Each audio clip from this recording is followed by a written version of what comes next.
Good evening, Crimson Tide Nation, and welcome to the 55th edition of the Alabama Crimson Tide Live Call-In Show from yours truly, Jackson Johnson and Jeffrey Don't Talk Sports, as we go over our take on the latest news and notes on the Crimson Tide with all of you as we take your calls on the Crimson Tide Thursday nights right here on Alabama the Voice of College Football.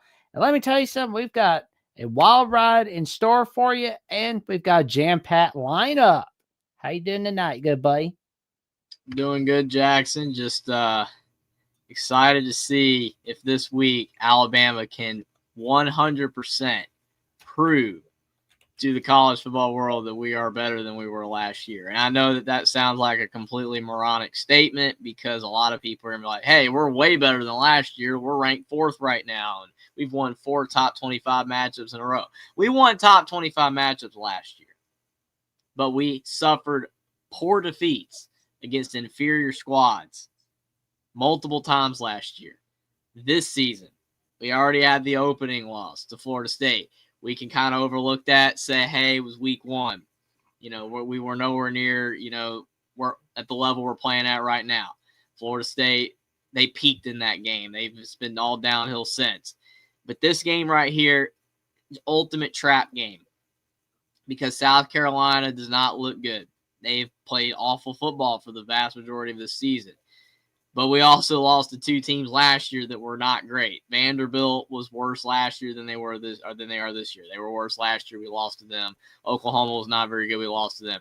I want to see from Alabama this season, all throughout, quality football. It doesn't matter who you play. It doesn't matter if you're playing Georgia. Because, again, we're talented still. We still have great players. We still have a great team. We have not fallen off like Clemson and like what Penn State's doing right now. We have not fallen off like some people were saying, but it's about consistency. That's the next step that we have to see. If we can be consistent against a vastly inferior team, I'm not saying South Carolina's bad, but they are vastly inferior to us. If we can get that win, it will be huge for the rest of the season because I think that would ultimately seal a lot of people's opinions about this team that, hey, this team actually is for real because we can consistently play well no matter if we're playing a top 25 team or a team like South Carolina. This is a big week for us, big week. And as we've stated tonight, we've got a huge lineup tonight, and we're going to start off with Godfather of the SEC. How you doing tonight, good buddy? My future's so bright, I gotta wear shades. What's going on, guys? Oh, it's going all right. How you doing tonight, man? I'm still here. My granddaddy used to say, I'm hitting on 1. There you go. Instead of hitting on 8, I'm hitting on 1. So sometimes what I feel like. But anyway, yeah. I guess we'll start off with South Carolina. I mean, you look at the game on paper, it's not even a close matchup. But the game is, it's not played. The paper is not played on the field. I mean, you got to go up there and I mean, that's all Beamer, even when he was in some of his last couple of years, some of the big games he's won, he always had to throw Alabama in the mix. So we beat Alabama in 2010. I thought to myself, savor the win that you had tonight. That was 20 years ago. I mean, he did. I mean, that's no joke. You can pull it, probably find it on YouTube if you search it enough. I thought to myself, you just got one of the biggest wins in South Carolina history, and you worried about 2010 Alabama? Probably one of the, if you look at it, that might have been one of the best teams Coach Saban probably ever had. Talent wise, they just couldn't. There was some too many egos, I think, in the room. But when they went down and destroyed Michigan State, that's where people started shaking then. Mm-hmm. Because when the whistle blowed, Alabama put their foot on the gas, and when the clock was 0, they took their foot off the gas. Michigan State said, "Shit, what train hit us?" And I mean, the Alabama train. But they were talking about. I don't think if Alabama plays Alabama football, I don't think they'll have any problem. Like I said, to me, it's not even close on paper. But like they were talking last night on Mark's show about these playoffs, this playoff system, all these teams. Maybe 9-3, 11-1, 10-2. I listen like everybody said it was going to solve all the problems, the expansion, to go to 12 teams. And I think myself and Stephen Smith and a few others told them this is not going to solve the problem. It's just going to make it worse. Mm-hmm. Because, look at that. Look at the ACC. I mean, what if Louisville runs the table? Clemson they're just, I don't know what happened to them this year. It happens. Oh, Clemson's a definition of a failure to communicate. Oh, yeah. I mean, the wheels come off sometimes. That's just life. That's just the way it goes. I mean, you got a lot of ifs, ands, and buts, and a lot of stuff the committee has to look for, and they're fixing to take over. Starts, what is it? Do they not start doing their top 25? What, Halloween weekend? Ugh. Is that right? It's when they start next weekend's when they start. Yeah, that's right. Is it early November, Jackson? Is it early November? The first Tuesday in November, because like Halloween's like November 4th or something. Yeah, Halloween's on Friday. Saturday, November 1st. Yep, November 4th. Yep. A Tuesday night then, correct? Yeah. Right. We're thinking about doing a live reaction watch party here on Alabama Voice College Football. We're thinking about doing something like that where we just kind of react to the rankings, and that's the plan. But I'm just gonna make sure to give the boss a heads up on that. What time is the show? The plan would be to do it after primetime live Tuesday nights, just kind of like, or react to it during primetime live. Yeah, well, what time is the show for the playoff rankings? I can't remember. I think it's 7 p.m. Eastern. Yeah, I won't be there for that. Sorry, that's okay, man. That's not gonna happen. I would need that to be 9 o'clock on a Tuesday. That's not gonna happen. That's okay. That sucks, but yeah, I'm gonna miss that. I'm gonna miss probably all the reactions then, because like live. I won't be able to see them live, but after the fact. But of course, like the last CFP, unless anything changes, we'll see. Well, and the last CFP rankings are earlier in the day on Sundays. So. I'll see those. Yeah. Oh yeah. I know. It's no big deal if you see it an hour late. It doesn't matter. No. You got all these teams in the ACC and the Big Ten, and we want 3, we want 4, we want this, we want that. Looks like to me they're going to have to expand it on out from 12 and go on to 6. A lot of people say you're crazy, and this is what I'll end with this. I put it on Facebook, and I said, eventually we're going to hear the word 16. We're going to expand to 16. No, God. I don't hear that. I had one guy tell me I was crazy. They was going to digress. I'm already mad enough about the Notre Dame USC rivalry being taken away from us. They're not going to ever shrink the playoffs because that's money they lose. The more games they add, the more money they make. The problem is the crappier teams you're allowing to get into the field. Yeah. I mean, it's a never-ending cycle of more money but worse games. I mean, that's what our good friend, the real MVP, always talks about. I mean, whether people agree with his take or not, it is facts that you expand to 16, 20, 24, whatever, you're just getting worse teams in the playoffs. You're going to have worse games. You're going to have more games that are going to be blowouts than before. You're already at blowouts with a 4-team playoff. A lot of the games were blowouts. I mean, but you go to 12, you go to 16, you're just going to have a bunch of games where it's like SMU Penn State, where it sucks. It's a game. It got a lot of ratings. It made a lot of money, but it sucked. It was a crap game. I mean, you're going to have 8-4 Iowa making a 24-team playoff. I mean, it's like, cool Kirk Ferentz in your final year of coaching, if he's still around, if they ever expand to 24, God forbid. If that happens and they make the playoffs, they'll get beat 65-0. I mean, it's sad, but it's facts. Football is a vastly different sport than basketball. Cinderella it's rare. I mean, it can happen. I know Penn State, UCLA people will shout at me, but that's a different example. Penn State is what they did. They quit. And UCLA coaching change fixed their team. It's a little bit of an anomaly. It's an outlier. But most of the time, when you've got a massive favorite, the massive favorite wins. In college basketball, you see upsets every year, because the sport's different. It's just wired differently. Smaller teams, a guy that is never going to play in the NBA, like a 5'10" guard, can hit 10 threes in a game. It can just happen. His team wins. I mean, but in football, if your lines of scrimmage suck, if they're overpowered, you're going to lose every game, basically. Yeah. 99 out of 100. I mean, it's just frustrating because expanding the playoffs, like you said, Godfather, it creates more problems than it fixes solutions. But they think, well, at least we fixed this problem, but they don't take into account you've got 5 more problems now. So, Yeah. whatever. Well, and I will say, when we do get to the playoffs, there is one matchup I hope to see in the first round or, in the quarterfinal rounds. Alabama, Georgia Tech. I want to see that game so bad. What worries me, if you play one of these smaller teams and you're going to thump them, and you do thump them, but you get 1 or 2 of your good players hurt.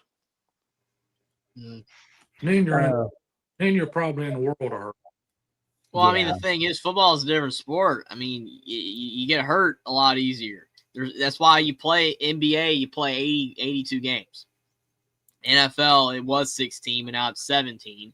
But college football, it was 12 games and then a 13.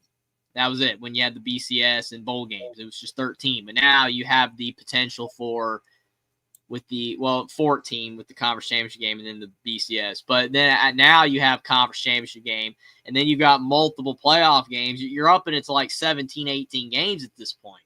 Yeah. If you go even further, you're going to have 20 games, 21 games.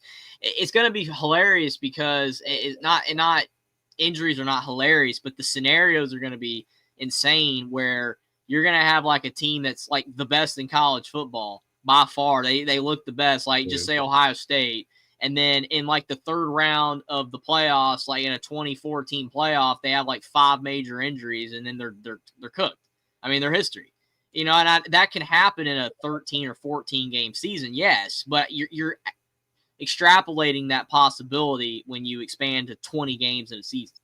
If that's what happens, it makes it more probable that guys are going to get hurt, more players are going to get hurt, and the national champion probably is going to feel less deserved because you're going to maybe have a team that just stayed healthy remarkably that wins instead of a team that was more talented but had like 10 injuries. So I don't know. It's interesting. True. But we got Mountaineer Paul from Locked On West Virginia in the chat. What do you say, boys? How you doing tonight, good buddy? Thank you for tuning in. Oh, man. I'm gonna split out of here and let Richie get at it. Oh man, that's so funny. We appreciate you for coming on, Godfather. Thanks for coming in the chat, Mountaineer Paul. But yeah, it's always a great time talking with you, Godfather. And yeah, it's gonna be interesting to see what happens with the playoffs. It's gonna happen. They're gonna expand it. It's got to go sooner or later. I think it'll probably happen. Where you're it's 26 next year. I think it goes to 16 before 28. Oh yeah. I mean, I don't know. I mean, like you said, it all boils down to money, but we'll see if we're alive. We'll see what happens. But Richie, give me that key card to that Tesla where I can drive it, man. let the old hot rod man put his foot in it, see what to do. I've driven up car sales and stuff. They're good cars. I like them. It's not really my cup of tea, but it's not the same as a V8 though. It's just not. I know that's going to probably make a lot of people mad, but it's not the same as a V8. It's cool. Like cool. The 0 to 60 is insane. And even if some of the cars, I don't know if Tesla does, but some cars that are electric have like the fake sounds or whatever, where it gives you the effect of revving it up. It's not the same. Yeah. It's not the same. It's not going to replace it, man. You need that V8 rumble if you're driving a sports car. I don't know. I'm done. But that's just my take on that. But Tesla's 0 to 60 is insane, I will say. So it's really cool. Godfather, we'll definitely be seeing you next week, and we'll definitely be seeing you soon. You stay safe, stay warm. It's cold outside, that's for sure. Well, I can tell. I'm gonna say one thing. I can tell. I've got some Toyota trucks. Jeffrey's an old Yodi man. I can tell right now. Am I not right or wrong? Come on. I drive a Toyota. Yes. I see an old Yodi man. I can pick them out all day long, Jackson. I love y'all. Y'all got a good show on Thursday night. Appreciate it, Godfather. Toyota's the best car company. Old Yodi. Oh, there you go, man. And next, we've got Richie Rich on the line. And after that, we have Hunter, and we will be going with Mountaineer Paul. And it's And not an the official sponsorship for Toyota, by the way. There we go. How you doing tonight, good buddy? Oh, not too bad. You know what's really funny is my car before I drove my Civic before getting the Tesla, I drove a Prius. And you want to talk about the Prius? Look, it was half electric, half gas, but it used gas. And realistically, that thing picked up. It picked up. So I'm used to electric. So, but the guy told me when he delivered the Tesla today, he said, "Do be aware, this car will pick up on you if you're not careful." So we'll see what happens. I think it's really funny, Jeffrey. You're going to love this. How about Nebraska losing on Friday night? Where's all the chirps of Matt Rule going to Penn State now? I knew you'd get a kick out of that. Oh, it's hilarious. I mean, the thing is, you've heard me say it already, and everybody else probably has too, that I still believe Penn State made a mistake firing James Franklin when they fired him because their guy was Cignetti. They didn't get him because IU wrapped him up. He's not going anywhere. And then it's like, oh, well, Matt Rule, he's fine. It's like you fired a guy who couldn't win top 10 games, and Matt Rule can't win top 10 games. Matt Rule right now, if Nebraska could be cursed, I don't know, can't win as a ranked team.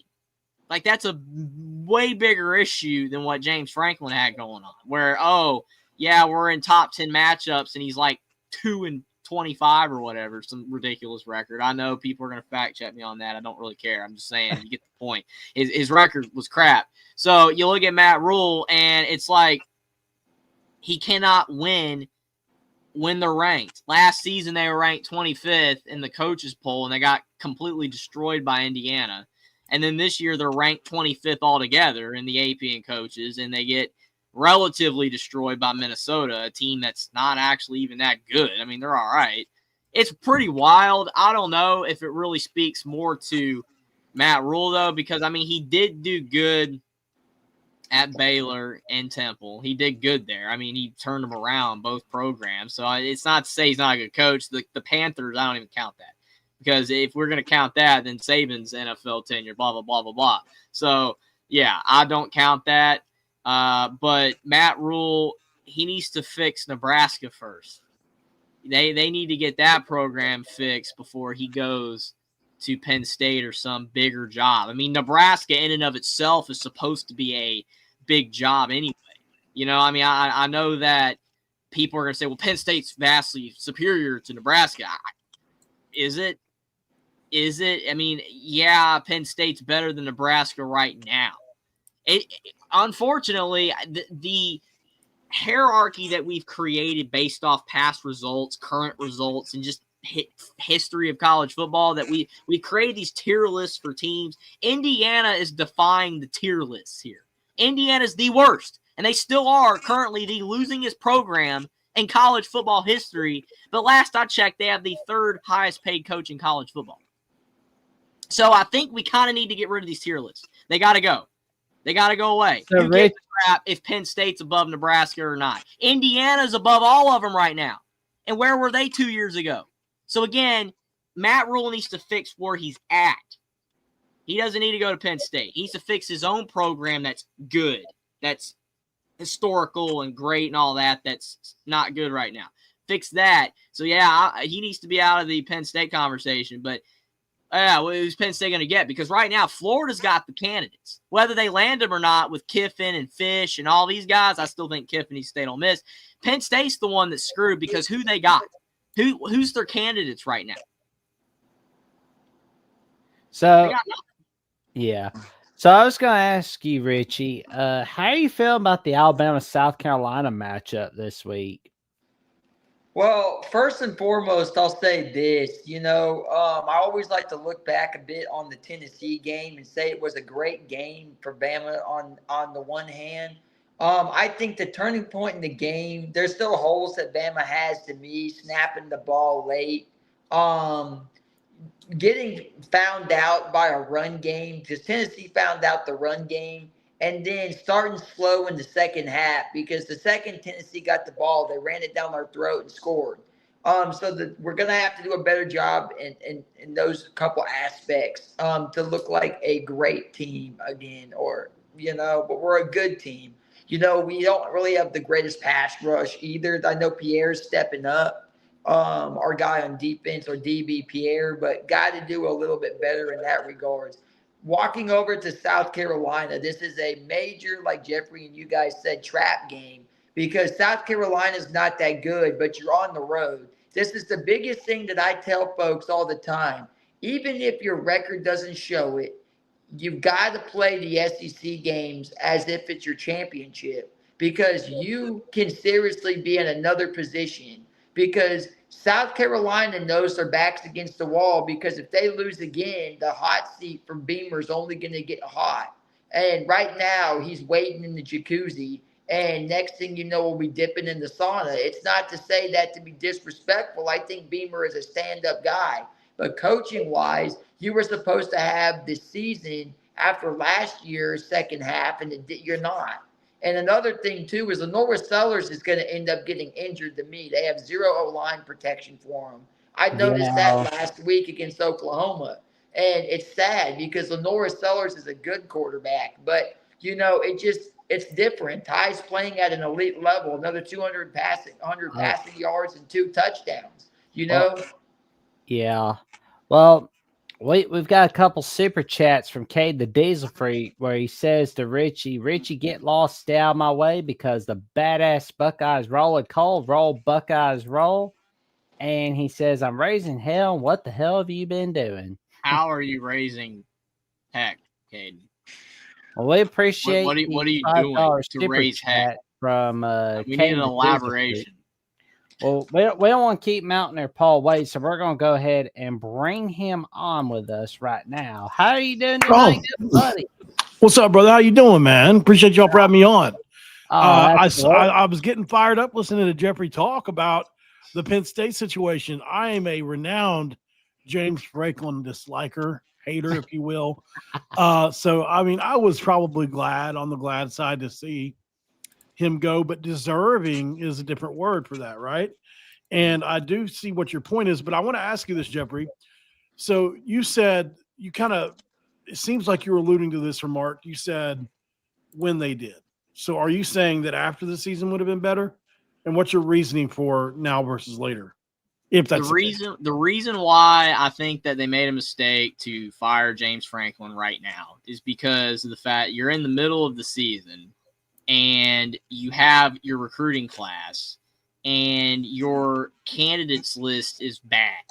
You have to sometimes make a decision when you've got a guy.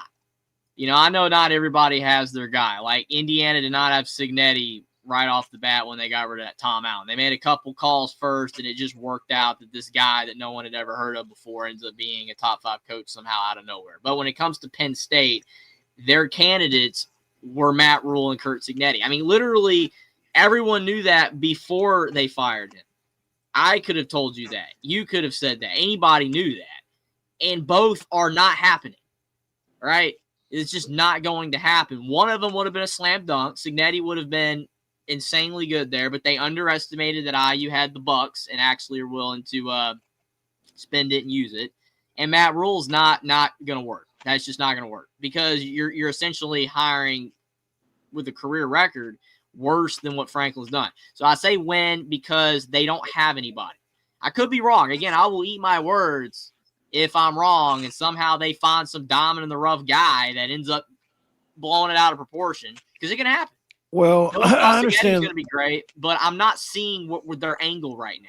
That they're searching and they don't have anything. I understand that point 100%. I'll just point out a couple things though. Yeah, the 4-21 record gets brought up a lot. I mean, I understand why. It is bad. I mean, we can probably agree on that. I mean, even your regular group of 5, or not group of 5, but Power 4 coach should have a better record versus top 10 teams than that probably. But I don't know. Penn State, you're supposed to be better. I think it's the fact that obviously the fall. It's just that team was really good last year. They brought everybody back, and you go from ranked number 3 to unranked in 3 weeks. Probably the fastest spiral I've seen in a long time. Also, his in-game decision-making was really bad during that stretch, especially late in games. He was really hesitant on a bunch of fourth down calls. He was really conservative in late games as well. And then off the field, man, I covered this extensively when it happened. He had a scandal where he was bullying doctors into clearing injured players. There's actually the lawsuit's still ongoing for this. I just checked the other day. Also did the same thing at Vanderbilt. He was also accused of rape at Vanderbilt, but I don't even know anything about that outside of the accusation. And that really is those are touchy subjects, like, because anybody can be accused of anything. So, I don't know the whole situation there. But, my point is he's actually got more baggage than people think. He's clashed with fans and students. There's the Adidas part of that. That's like, what's going on there? Like, did Adidas work out this situation in some weird way? Because people think that it did. I have no idea. But he's like that friend who throws a great party, but for whatever reason, never cleans up. You know what I mean? That's kind of what he's like for me. And lastly, I just think, from my own people that cover them, he was not a great person to people. He projects himself to be this great players coach. And you've seen some people. How many people have you seen come to his defense? It's not a lot, right? There's not really anybody that really lights him, really. Like, that doesn't mean it's have anything to do with on the field coaching necessarily, right? Right. But at the same time, it is a thing that matters. So, and I get what you're saying. You need to have a guy. I'm just playing devil's advocate, really. But I've got a candidate that would be a little bit out of the box, but would be a huge winner for everybody involved.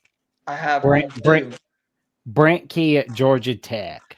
I do not want that to happen because I would like to see Georgia Tech do what Indiana has done and some of these other programs have done and keep their guy. That Washington has a problem right now if they lose Jed Fish because they lost DeBoer. And if they lose Fish, you're not getting anywhere if you keep losing coaches to other programs. You've got to be able to overcome that in this era. Why has nobody brought up Lance Leopold? Sorry, I didn't mean to cut you off. Lance Leopold took the worst job.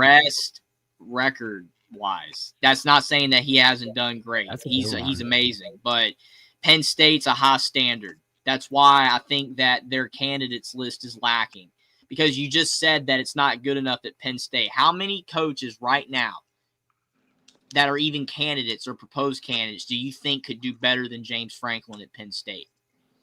I personally do think Leopold could, but I it's just my personal opinion. I get what you're saying that he's probably not the splashy name that they would be looking at. But if there was if there's one job that was worse than Indiana that you didn't bring up, and it was Kansas, definitely a worse job. I think he turned that program around, and they're still in the Big 12 hunt this year. He lost his best offensive coordinator, weirdly, to Penn State in Kotelnicki. And I don't know what happened there. He was a genius at Kansas, and it just fell apart at Penn State for whatever reason. But definitely not hell-bent on Leopold. I do think that he's a little long in the tooth as well. He's in his 60s. So is Signetti. So it's like, how elite I don't know. And then Dillingham at Arizona State's another name that I think a lot of people have probably forgotten about. I mean, they went to the playoff last year, and they just knocked off Texas Tech. I don't think a lot of people thought that. What about Joey McGuire? There's another name. He's doing pretty well at Texas Tech, but with the money they have, I don't know if it'll be a lateral move now, right? Proven at all, though. I mean, their success is clearly based off money. They weren't good prior to this season. But you need somebody that has. There's not a lot of evidence to suggest that he's actually good. I'm not saying he isn't. I'm just saying there's not a lot of evidence to say that he's good. They've got a loaded roster. They've got a loaded roster for the Big 12. Like, it's so loaded compared to the rest of the conference that they should actually have gone 12-0 this season. That's how loaded it is. They've got great players everywhere. And they still lost. I know Arizona State's a decent team, and they were really good last year, and it was in the desert, and they did have a backup quarterback. But I don't know. I was a little shocked Tech actually lost that game. because, I mean, they look like they were possibly going to run the table. I'm not disagreeing with you, though. I think all those are fine names. I just think that Penn State fans, they're one of those fan bases. They're up there. Is some of the most maybe unreasonable fans in college football for what they want. That's not to say that that's wrong for them to feel that way, but they are. It's like, that's another reason why I was like, Cignetti, it would make a lot more sense for him to stay where he's at, because he goes to Penn State, you lose a game, that hates you.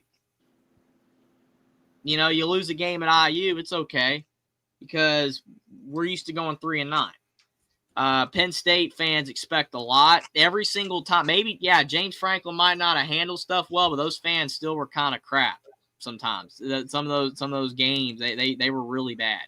Again, I'm not saying that's wrong. I mean, Alabama fans would probably do the same thing, but you have to be a coach that can be able to handle that, is basically what I'm trying to say. How many coaches out there can handle that type of pressure? Because you don't have that type of pressure at Arizona State, Kansas, Texas Tech. These programs don't expect that. You go to Penn State, you now have to put up with, hey, we lose this game that we were favored to win.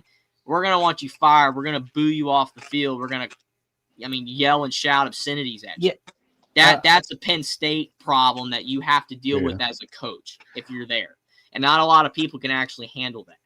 So I wanted to point out Godfather's comment. Was that a cat? Yes, it was. That's Mountaineer Paul's cat. For those that tune in to Locked On West Virginia, you will hear the kitty cat from time to time.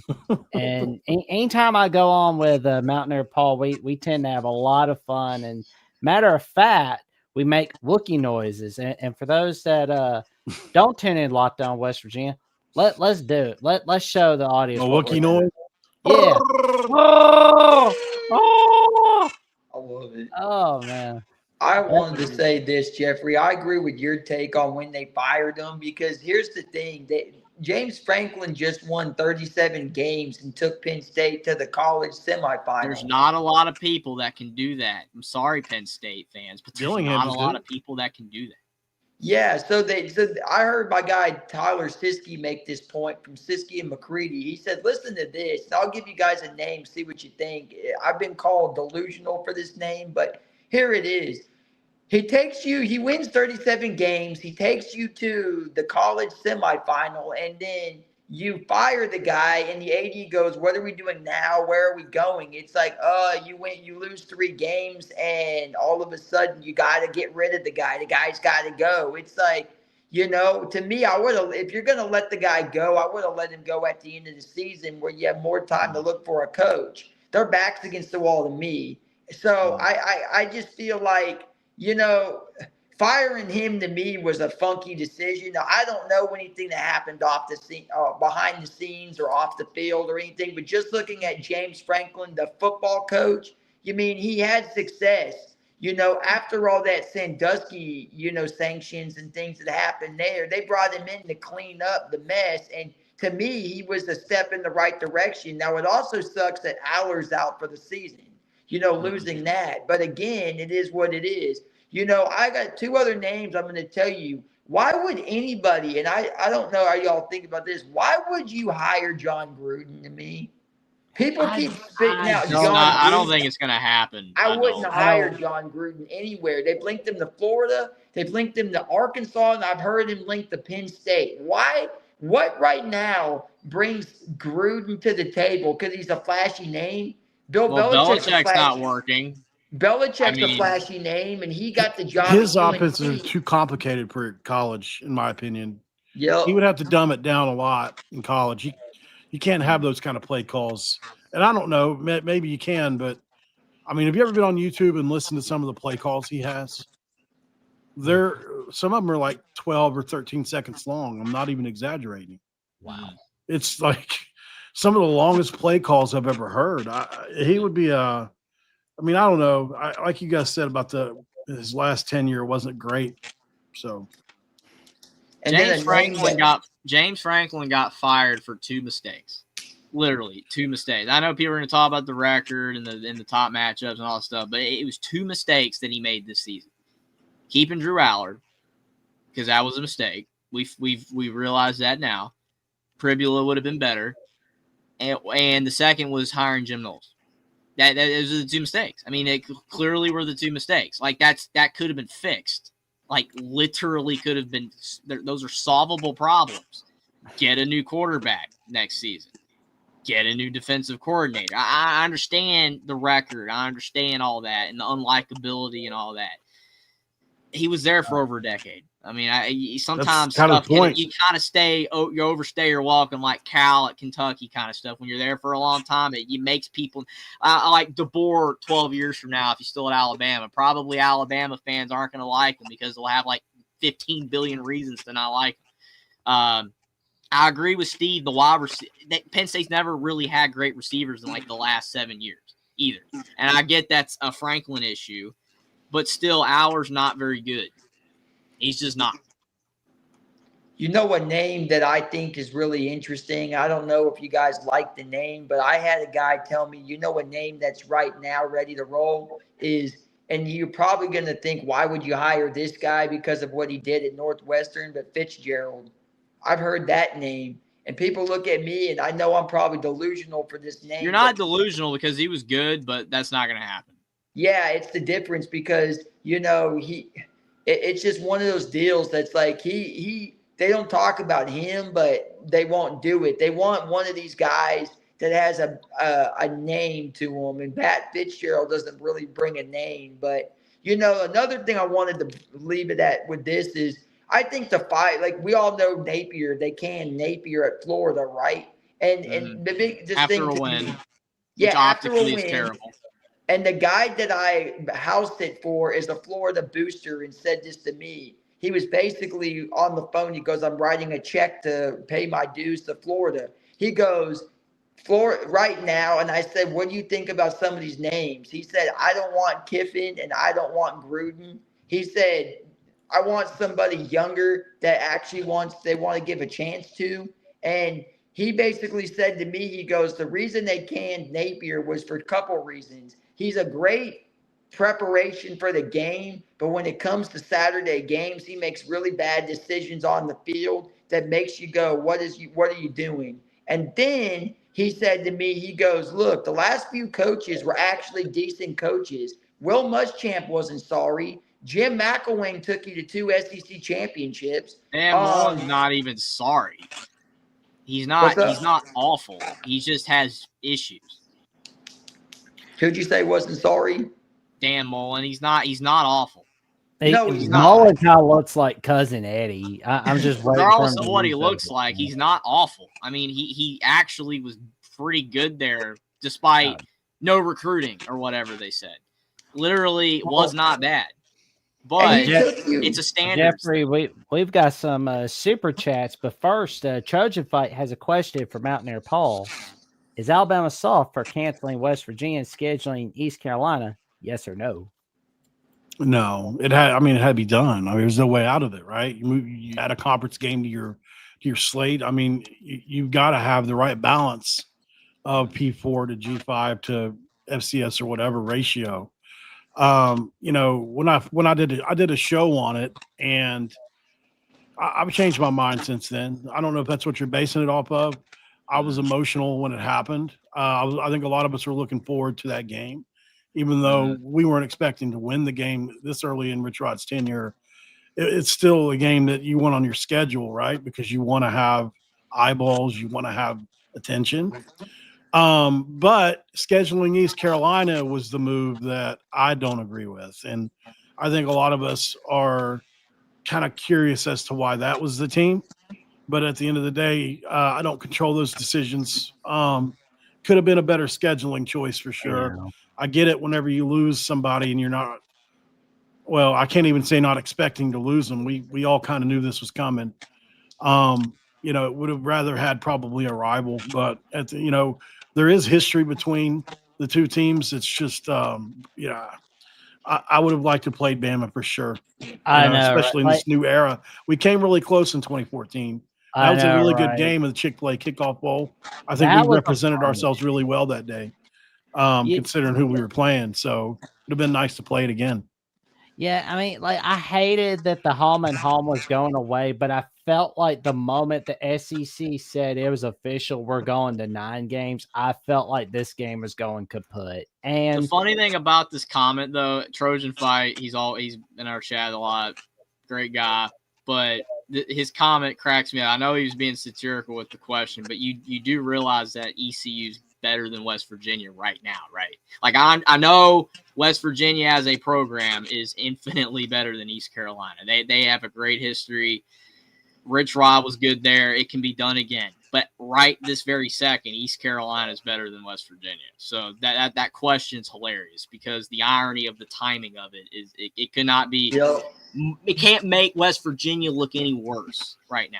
And again, you can blame the 12-team playoff, and you can also blame the non-conference games and all that for these games going away. I would like to play West Virginia.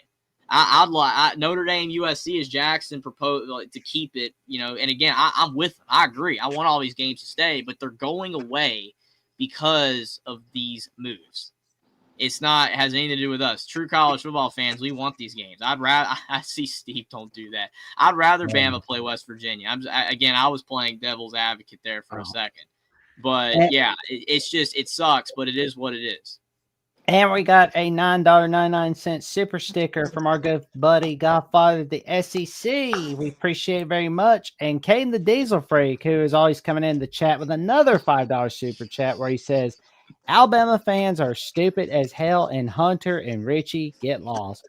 I don't know what the issue with Hunter and Richie is, but that's a matter of an opinion, Caden. But here's the thing, Caden. You've heard me multiple times on the program say that I think Ohio State's one of the best programs in the country right now and rolling like a tire. But yet, here's the thing. Anything short of saying they're the best, Richie, makes us stupid. We have to crown them. They're the best. They can't fail. The is the greatest adjective used in the dictionary in the world. You have to say these things, or Caden says we're stupid. So it's not you. It's not you. It's fine. I'll just say this to Caden as a challenge. You guys go out there and beat Michigan again. Come on, because here's the thing. That's your one crutch. You can't beat Michigan, so good luck. But yeah, I mean, look, they don't want to recognize Bama's actually back. I wouldn't say they're going to win it all, but they're definitely. You're not catching straight, Steve. It's Caden. Oh, man. Well, Caden, we appreciate the $5 super chat. And Godfather, we appreciate the $9.99 super sticker. And we got a $19.99 super chat from Yachty60 for the win, saying the hat is back. The hat is back. November 29th, the Buckeyes will taste a glorious defeat by the Wolverines. It will be a day in infamy. Roll Tide. Roll Tide, baby. I gotta ask Mountaineer Paul while he's here. Do you think Rich Rod is gonna get West Virginia turned around in his second stint, or do you think it's gonna be like a Mac Brown second stint at UNC where it fizzles? I think he's willing to do whatever it takes to make it happen. The question's hard, man. Because nostalgia matters as far as when it comes to fandom. If Nick Saban, I guess that's not a great comparison. If Nick Saban came back, yeah, you guys would be good again. So it's not really a great question. But anyways, to answer yours, I think here's where I'm going to frame this. Right in this day and age, Rich Rod said something in his press conference the other day. You can get healthy in a hurry as a program if you've got enough money, right? And West Virginia did a kind of a unique thing, which I've ranted about on the show because the only reason our team's as bad as it is this year is because the offensive line is quite literally the worst in all Power 4 football and worse than a host of G5 teams.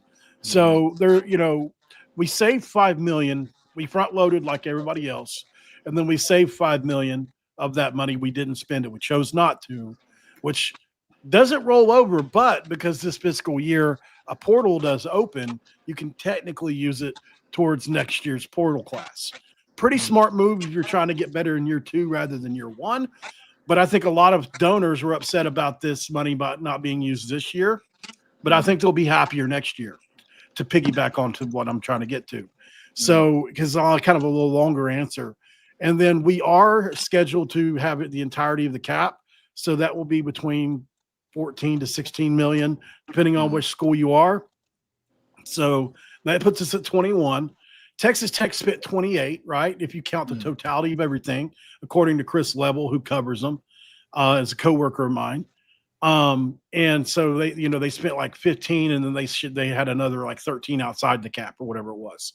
So that puts us at that number. And then Rich Rod is open, saying we're probably going to have somewhere close to 10 million outside the cap next year, because everybody just sold out for it, right? The other day he even said 13. So if we can get those numbers, it's going to be hard to fail it. I think it's in the Big 12. If we were in the SEC or something, then I would probably have a different answer. I think we could, if you didn't see the report, I don't know, but Rim Baker said, hey, look, the Board of Governors in West Virginia are aligned. We are fully committed to funding the football program for the foreseeable future. And so what West Virginia gets to do now is just worry about outside the cap deals, which is a major thing, because I know of at least 5 other teams in the Big 12 that aren't able to do that because there's no alignment. I don't think people realize how important in this day and age just alignment is with the way things are going right now. There are so many athletic directors and board of governors or regents out there that are banging heads over how to do this. And West Virginia is very lucky. We're already ahead. We've got naming rights for the stadium. We've got naming rights for the Coliseum. We've made so many deals with brands outside. So I think Rich Rod's positioned to do it. And unlike Dabo or unlike other guys like, Mike Gundy is a great case of somebody who didn't want to work with donors or do anything like that. And I think Rich Rod's willing to do that, Jeff. So I think, yes, I think the opportunity will be there. Then if you're asking my personal opinion, I'm a Rich Rod believer. So I do think he will get us going again. He's any place he's ever had time to do it, he's won. What happened at Michigan was not, in my opinion, favorable for him, because he tried to uproot all their culture and do things his way, which is way different. And they just wouldn't have it. And they kicked him out by basically the beginning of year 3. I don't count that personally, although he did lose the first 2 years. So you have to count it. So yeah, I do think he'll be fine. And I think we'll be able to compete in the Big 12. The biggest word that needs to be said when it comes to any of these coaching situations is patience. It's patience. Like, you have to give the guy time. We are in an era now where what you've done last is all people care about. You can have done good years after year after year. 3 losses, Franklin's gone. So people are looking at Rich Rod right now, Bill Belichick right now. It is very unfavorable. More so Belichick, obviously, but it's very unfavorable. And to be fair, again, I always use this as an example. Mike Krzyzewski had 3 losing seasons at Duke before he won SWAT. Beamer. And we saw what he did. Yeah, so sometimes you need time. That was a different era. I know things can be turned around quicker now and all that. I get that. But still, some guys deserve time. They need time if you give them at least 3 or 4 seasons. I know people don't want to wait that long, because a lot of times you get Scott Frost, Nebraska, where they did give him time and it never worked and blah, blah, blah. But at the same time, it's like that one guy that was at Mississippi State for like 10 games or 11 games and they fired him. We don't even know what I'd do. Zach Arnett. Arnett. Like stuff like that. I mean, it's really sad because you didn't give him enough time to do anything. Like, we don't know. Yeah. It's just, if you're going to, like, West Virginia hired Rich Rod back, give him time, at least 3, 4, 5 seasons. If it don't work, don't work, but give him time. Definitely I want to see patience from West Virginia. And I think they're going to be a lot more suited for patience than Bill Belichick at UNC. It's ugly over there. Yeah. Real quick before I bounce out of here, I'll just say, if you look around the league and you've only got really recent things to look at, outside of Sonny Dykes, who really benefited from what Gary Patterson left over, I think, in year 1 there at TCU, has come back down to earth a bit, but kept the program above water. But if you look at Kenny Dillingham and what he did in year 2, we've talked about this a lot, Jackson. Yep. You can explain it as well, but Kenny Dillingham had a horrible year 1 at Arizona State. I think the one was at 3 games, Jackson. Yep, 3-9, and then first year in the Big 12, they win it and they keep it close with the Texas Longhorns in the playoffs. That's right. Houston, terrible year. A lot of their losses were one-sided games. Yep, Houston. Yep. And this year, Houston is doing very well. Definitely better, which we all know he's a great coach. And then obviously Leopold, another great example, 2 wins their first year, and then they turned it way around their second year. So to quote, and that was before the cap and everything hit. So now with all that, it's like I think teams are a little bit. I think it's bringing next year. We'll really see the parity shift back because this season everybody was able to front load, and it didn't count. There was a window of time where everybody was able to front load money, pay it out, and it didn't count versus the cap. So now that that's all balanced back, I think we'll start to see the dividends of all that happen because that was a Wild West kind of time for everybody. And unfortunately, if you didn't have the money, you didn't have it. And so people got ahead like Texas Tech or, whoever. So I just want to come on, shoot the crap with you guys for a little bit. Oh, we appreciate it, man. We appreciate it. I love having conversations about coaches like James Franklin. I love having conversations about the NIL. And this was a fun conversation, Mountaineer Paul. Definitely glad I got to chat with you. You and Jackson segments are awesome. I love the segments. Oh, man. Thank you. Yeah, we like to goof off. Tonight was a Canada Dry Dew for me. And so it's like, I'll make sure to get the Mountain Dew for sure, like do that one. But for those that tune in to Mountaineer Paul on Locked On West Virginia, where he covers the Mountaineers, check him out on Paul Mountaineer on @/Twitter. And on Locked On West Virginia, where he's had magical episodes, including Mountaineer Paul Gets Lost in Provo, where it was covered by the Desert News. And let me tell you something, it's been a wild ride, and it's going to continue to be a wild ride as he makes that Mountaineer magic on Locked On West Virginia. And there's almost 70,000 views on that video, man. I couldn't believe that. Oh, man. That's unreal. That's awesome. Yeah. How many views did it get again? Almost 70,000.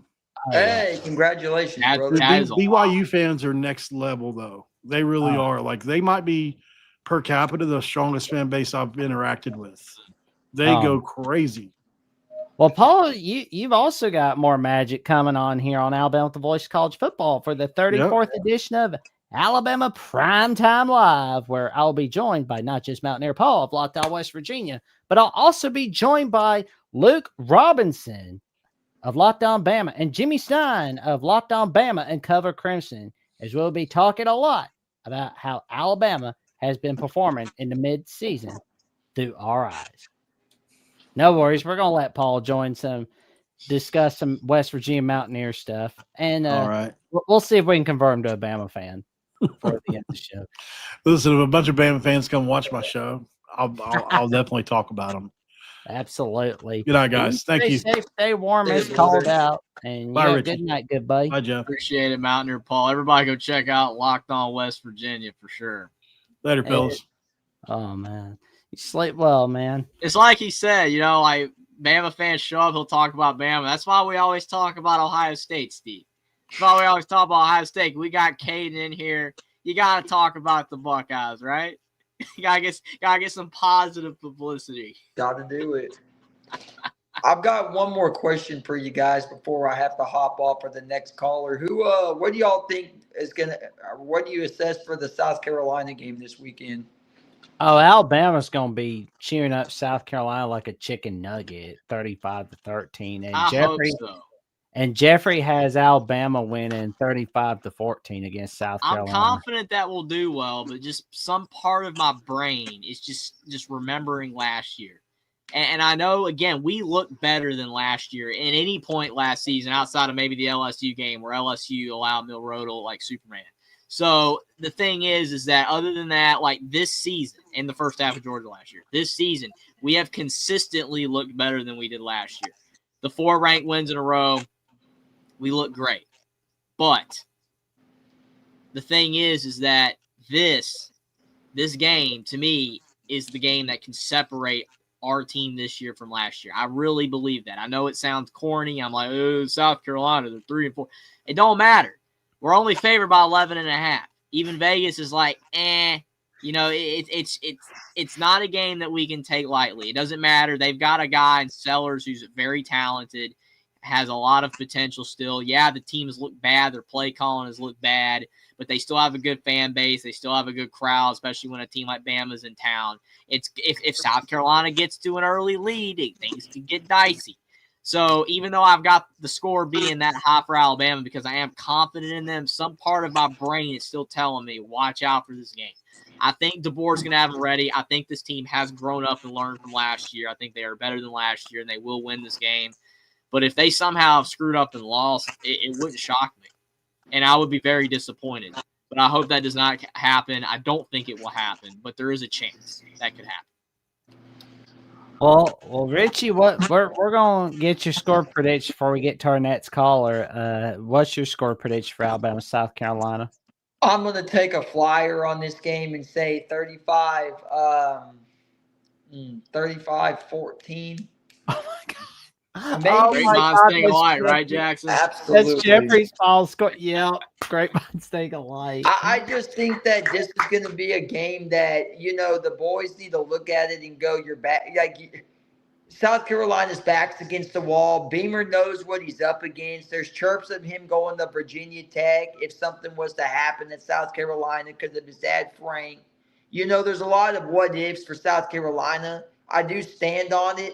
If they lose to Bama, I think you're going to say goodbye to Shula. I really do. That's not a knack on Shula, but the O-line coach was a great decision. So the guy I do the SEC show with on X on Tuesdays, my partner is a South Carolina fan, and I asked him his take on the game. He said, I'll always take South Carolina if I believe it. He's got Bama favored in this game. And he said the only reason he does is he doesn't trust anything. He said it's an actual step back from last year to him. And, it pains me to say that I don't think they'll make it a game, but, you never overlook anybody. And hopefully we do better than last Saturday where we can actually run the ball. So, and hopefully we can not overlook this and it's a trap and we can come out of Columbus with a win. So that's my final thoughts. Appreciate you guys for having me. Thank you. Thank you for coming on, good buddy. And we'll definitely be seeing you soon. And stay safe, stay warm. It's cold out, man. Always appreciated Alabama Richie's. Always a great time. Yes, sir. Shout out to Paul. You guys go show Paul from West Virginia some love. Doing his thing on Locked On. Y'all shout out to Luke Robinson from Locked On Bama doing his thing, and we'll catch it with you guys later. Catch you later. Catch you later, Richie. See you guys. Have a great night. And we got Hunter Ketchum on the line, Nets. We are so sorry for the long wait, good buddy. I knew it would happen, Jackson. 30 minutes. No problem. No problem. I don't know why, but I can't hear Jeffrey now. Oh man. Hold on. Give me just a second. Let me reboot and come back in. Give me 2 seconds. All right, man. You can hear me, right, Jackson? I can hear you loud and clear. Good. It's probably sometimes I don't know if mine's messed up because it can happen. Yeah. Oh, here we go. Let's see if the system is rebooting on Hunter now. Can you hear us? Things improved now. Yeah. Now a lot better now. So yeah, no problem. I do want to ask Jackson a question. Okay. You seem to be so that's what I'm looking for. So intrigued about Georgia Tech's head coach taking on the Penn State job. Brent. Why? Just out of curiosity, why are you so in favor of that? It's not just like Penn State. It's just I feel like a lot of bigger teams in general should take a look at the job he's doing at Georgia Tech. Because, I mean, it's like Georgia Tech going to an enormous amount of overtimes with Georgia was considered unlikely to happen in like 2021 with like Jeff Collins. That was never going to happen. I mean, you look at the magic that Key has been doing with Georgia Tech. He's basically improved the place over there. He's got them. I don't know if it's because of Kurt Signetti, man, but I'm telling you, I want to see Brent Key stay at Georgia Tech. I'm in favor of these coaches having success, staying at the school that they're having success at. I don't know. That's just my opinion. I want to. I think it's cool with the bigger schools, but all that's going to do, Jackson, is make Georgia Tech trash again. And then you can kiss Alabama-Georgia Tech rivalry bye-bye because there's no sense in playing them. You know what I'm saying? Like, if you want Alabama-Georgia Tech to be a thing, it's probably never going to happen. I want it to happen like you do. But if you want it to happen, you need a Georgia Tech team that's good. And that involves Brent Key remaining at Georgia Tech? Why do you want Penn State? I'm not saying you want it to happen, but in favor of Penn State stealing him away, because that's what's been happening for a century. Yeah, better schools take coaches. Right. Cignetti is bucking the trend yeah, with Indiana because everyone on the planet said that he was going to leave, and I told everybody that he was not, and he's not. That is a precedent. If that precedent that has been set, like George Washington 2 terms, that was set until Franklin D. Roosevelt in the 40s, and then we had to do an amendment to actually have that precedent remain the precedent, the rule. Perfect example. If you've got Cignetti doing this, other schools need to step up to the plate and not make it an anomaly. Georgia Tech, you don't lose your guy. no. Lane Kiffin at Ole Miss, that's another example. Don't lose your guy. Washington tried to keep DeBoer. They did not. These schools have to keep these coaches or they are not going to win. So, again, I understand where you're coming from. It would help Penn State, but I do not want it to happen. That's my opinion. Because Well, I first think of all, I don't Georgia think Tech it's gonna is a great happen. space right now, and I would like to see them remain good. I think it's good. Right, because I mean, like I want to see Georgia Tech doing well, like doing what they're doing at the ACC. But I do kind of think if you're a team looking for that next big thing in the head coaching search, like say you're a power, like a blue blood, so to speak. If I'm an AD, I'm shooting for Brent Key. I'm looking at what he's doing. I'm thinking that's my guy. That's my guy. I just don't think that he's had a big enough body of work as a head coach to be as successful to meet the standards of Penn State. And I'm not hating on it. I like him. I think he's a good coach, but I just don't think the body of work there is there to for him to be able to take on the pressure of a Penn State job. How many coaches that are candidates do have the body of work? That kind of goes back to my argument that they made a mistake firing him. I'm not seeing it. Well, they definitely made a mistake by firing him. I thought it was a BS for them to fire him. But if I am a Penn State AD, I'm giving a good long look at Matt Campbell. I think he's one of the better. I think he's one of the better coaches in the country. He's at Iowa State, and look at what he's been able to do there. And it's Iowa State. I mean, first of all, and so I mean, that's who I would hire. I was listening to Josh Pate, and he gave his reasons for trying. And after I heard him say that, I will say that I kind of stole this from Josh Pate. But after listening to Josh Pate's reasoning for hiring Matt Campbell, and I'd already thought about him when they fired him, I was thinking of who could they hire? Who could they realistically get that would be a good match? And I think that Matt Campbell would be. But I was just curious as to your thought process, Jackson, as to why Brent Key, why specifically him. But I like him. I think he's a good coach. I just don't know if he's had the body of work to say that he would be able to meet the standards that Penn State and the Penn State administration and the Penn State fans are going to want him to be at. So that's my thing.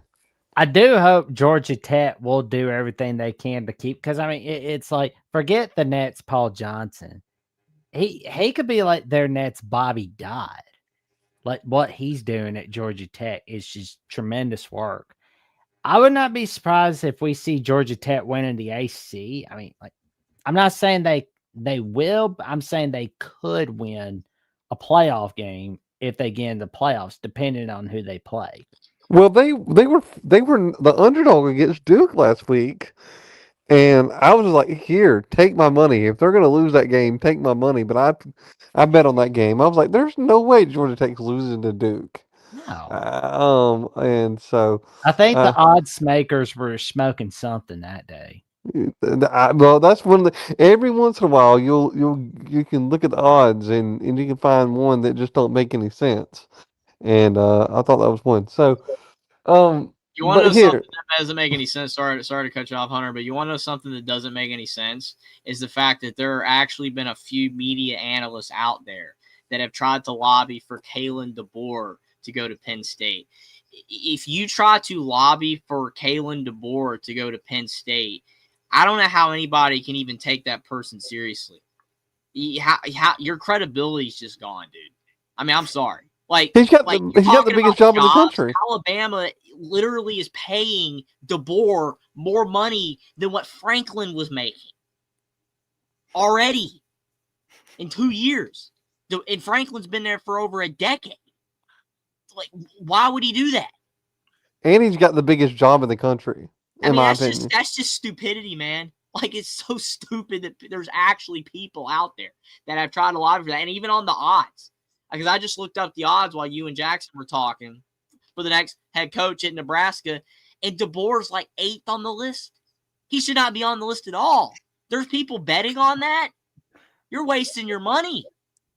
I think they're smoking something. It ain't good. Smoking. It's something that ain't good. Well, it's crack. That's what it is. Well, there's multiple reasons why that's ridiculous. Number one, he's got, in my opinion, the biggest job in the country. I mean, what bigger job is there than following Nick Saban? Number two, he's got a good thing going at Alabama, and three, Alabama can afford to pay him more than what he would make at Penn State. And the minute that it's just ridiculous. But on another note, let's talk about this South Carolina game for a second. Oh, there we go. Because here's the thing that I think we need to happen this week. I think in order for us to, and I believe could be a trap game. And I think in order, the keys to win is to not play from behind. We've got to come out there and get on the board, first possession of the game, and not let them, get up on us. I think at times when we played bad this year is when teams have got up on us, and then we just kind of got this, maybe the players got, frustrated or discouraged and not play. We need to come out and play like we did and have that enthusiasm like we did against Georgia. I know this game is not the Georgia game. That's not what I'm saying. But we need to play with that kind of enthusiasm, and we need to be flying to the ball. Absolutely. I mean, there's no exception, in any SEC game to not play hard. Like, it doesn't matter who you're playing. You've got to give effort. And DeBoer last season, for whatever reason, just was not able to get our team ready to play at a high level game in and game out because we saw those anemic performances last year. If we play bad, we could lose. I mean, it's just the way that it is. But if we play the way that we've played the last 4 weeks, we blow them out. That's why me and Jackson and Alabama Richie and most people's predictions are that Alabama will easily win this game because I'm basing it off if Alabama plays good. But if we don't play with that effort and intensity, it could get dicey. It could be like absolutely a trap game and on upset alert, which I hope does not happen. But like me and Jackson have said too, we got to run the ball better. But the biggest thing is we got to defend the run better. Exactly. That is the biggest problem on our team. It thankfully hasn't cost us losses in our last 4 games. But if we make the playoffs, if we play Notre Dame with our run defense, it's over. Like it's done because if we can't stop the run, Love and Price. I mean, guys like that, you got to be able to stop the run enough. You cannot let teams run all over you like we have been. Well, we stopped the run for the most part against Missouri, and then we come out last week and let Tennessee run on us. So, to me, I think it's a scheme thing that this defense that Kane runs does not lend itself to stopping the run. And that's why I liked more of the 3-4 defense that Nick Saban ran because it lended itself more to stopping the run. And so I've talked to a guy who used to be a defensive coordinator, and he's kind of broken down to me, kind of how those defenses work. And I know what Kane is trying to do schematically. But I still think it's too complicated. I still think it's too convoluted. But I will give him credit. We played a lot better on defense the last 3 weeks. We have to give him for all the hell we've given him over the last season and this season. They've gotten better, and Jean St. Pierre should be given the defensive player of the week last week. That dude played his tail off, and so you know, I think my score prediction for this game, I'm going to go a little bit above what y'all said, and I'm going to say 41-14. Oh wow, a little bit higher than mine and Jeffrey's, and because here's why. I think that this offense, we played good on offense last week, but we've got to get back to playing offense and doing those mismatches that Ryan Grubb was doing earlier in the season. I think last week he kind of got a little bit too fancy. And I think Ryan Williams can have a big game this week, and we got to get back to giving Jerm the ball. I mean, Jerm just when he gets the ball, he just makes things happen. And if it wasn't for that big hit, Latsier would have had over close to 100 yards receiving had he not gotten that one hit. So, I think that Latsier could be. He reminds me a lot of Waddle. I'm not saying he's going to be like Waddle, but he reminds me a lot of Waddle. And I think we win big, but we should win big. But we cannot get into that mindset that we're just going to steamroll the team. The players have got to come out and play like we're playing Georgia. there you go. Well, Hunter, we will get to our next caller, and we will definitely be seeing you soon. Goodbye. All right, talk to y'all later, man. Thank y'all. Appreciate it, Hunter. You have a great night. Glad your computer's working. Yeah, I'm on my cell phone, so sometimes it doesn't want to work correctly. So sometimes I just have to reboot it. So thank y'all. Appreciate it. Absolutely, Hunter. Hope to talk to you next week and talk about another Bama win, hopefully. Man, roll tide. Roll Tide. And we've got Caden the Diesel Freak next on the line. We're doing 8-minute calls for each caller. How you doing tonight, good buddy? What was the crap I just listened to for the last couple of callers? Jesus Christ. Nothing but crimson crap. I mean, this is a Crimson Tide show after all, Caden. I mean... Jeffrey, you get my point. I'm sure we could get some Buckeye Bull on an Ohio State show, if you know what I mean. Bull. Yeah, really. You're really so full of bull crap, Jeffrey. I'll say that first of all. Second of all, Burks is over here yapping. Burks, you've been gone for 2 months, and what the hell have you been doing? If Caden and Burks were allowed to debate each other right now, the stream would probably just catch on fire. Oh, God. And the Alabama Richie's question, obviously working on farm equipment and handling business like I do, but what the hell are you doing? That's the main question, Richie. If you're listening, sitting at home like the Godfather, crying about Alabama on Twitter, jeez. I mean, we're celebrating about Alabama on Twitter right now. We're doing pretty good. My president is in the chat room. Okay. Bring my president up in here.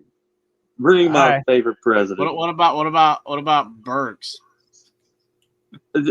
Trump and I have Trump is somebody that I actually respect more than a Michigan fan. So okay.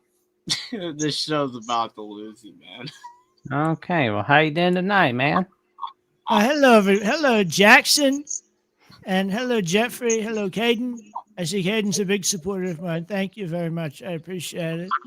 I heard that you were doing a nice thing on Alabama. We love Alabama, right? Does everybody love Alabama? Well, everybody loves Alabama. Right. You voted for me in a record. You know, it was a record. It was a record, but no, I appreciate it. We got to keep Alabama red, right?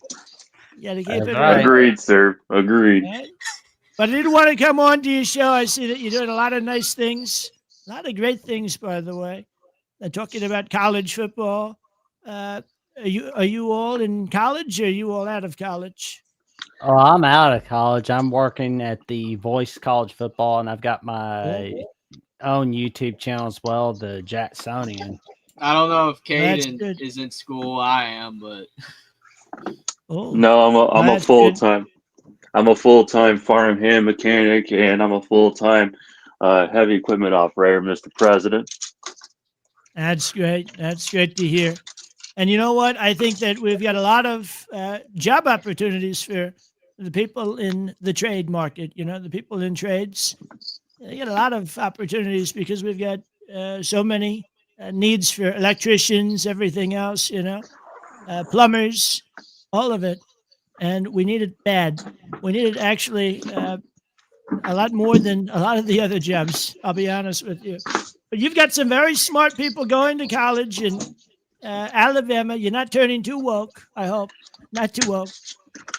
That's good. But I didn't want to just stop by and say that you're doing a fantastic job. You are going to be the probably, I don't know if you wanted to go into broadcasting, but you're going to be in broadcasting, right? You're doing a fantastic job, and you're doing a really, I mean, you're farther ahead than most people. Most people are right now going into the streets That's protesting with delusional. the clothes off and, you know, doing a lot of crazy things, doing a Well, lot of Mr. President, bad things. What was that? Caden go had ahead. something for you. these Alabama fans, they are crazier than hell, Mr. President. And they're over here talking all this smack about how they're a better program right now when they lost a head coach who's won them not only 6 national championships, but they had not even struggled the last couple of games, and they almost barely beat Georgia. Jesus Christ. Holy crap. I'll tell you, I think Alabama could do far better than they're doing. Way better, actually. They could absolutely kill. I know them. Well, I know excuse me, many of the Mr. people. President. Well, with But all due no, respect, Mr. President, you're talking. This is an Ohio State Buckeye fan roll talking from the tide, great state of baby, roll Ohio. tide. I know. No. It's But a you know roll, what? Buckeyes roll, baby. I'll be honest. Ohio State is honestly good too. I mean, they're really great. They're the staple, right? JD's from Ohio. And you know what? I have to side with him when it comes to that. I do have to side with him when it comes to that because, you know, otherwise I'd be in Yeah. a lot of trouble. So, but no, Alabama's okay. I mean, they're okay. They're doing Well, well we've got right another now. But Mr. President. We've got another guy joining us, and we've got Waylon himself, the Godfather of the SEC. Got the harmonica, baby. oh, look at that! That's nice. Look at that. That's Donald Rump. Here we got Rump here on the show. That's really nice, Waylon. That's really good. You got the skills for the harmonica, right? Are you a harmonica player? I can't take the.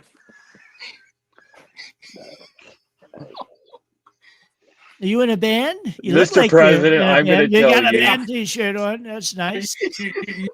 You need to get on TV, Mr. President, before we turn you off. What was that? Mr. President, this is the worst Alabama fan. I swear to God to you, Mr. President. This is just. I think that's opposite day, Caden. Opposite day on SpongeBob.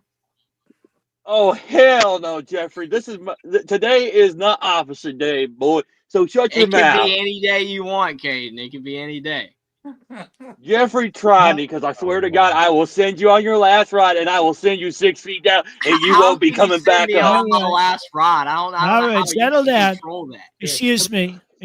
Hold on. So I did want to come in here just say that you're doing a great job. You're going to be the leader when it comes to broadcasting. You got to get rid of the fake news media. You know, the bad. Agreed. They're not good. And you're much better than them by like a long shot. You're much better than them. And Waylon over here, I hope that you find your band. I don't know. I hope that you're in a band. Looks like you're probably looking for one. I don't know. Maybe you'll get it because I gave you an endorsement, right? No, but I wish you all the best. I have to go make a nice deal with some very nice people in in a little bit, but we're going to actually draft a couple of things that we're going to talk about. It's very important. We talk to the president of South Korea. We're going to talk to the prime minister of Japan. And we're also going to be talking with President Xi of China.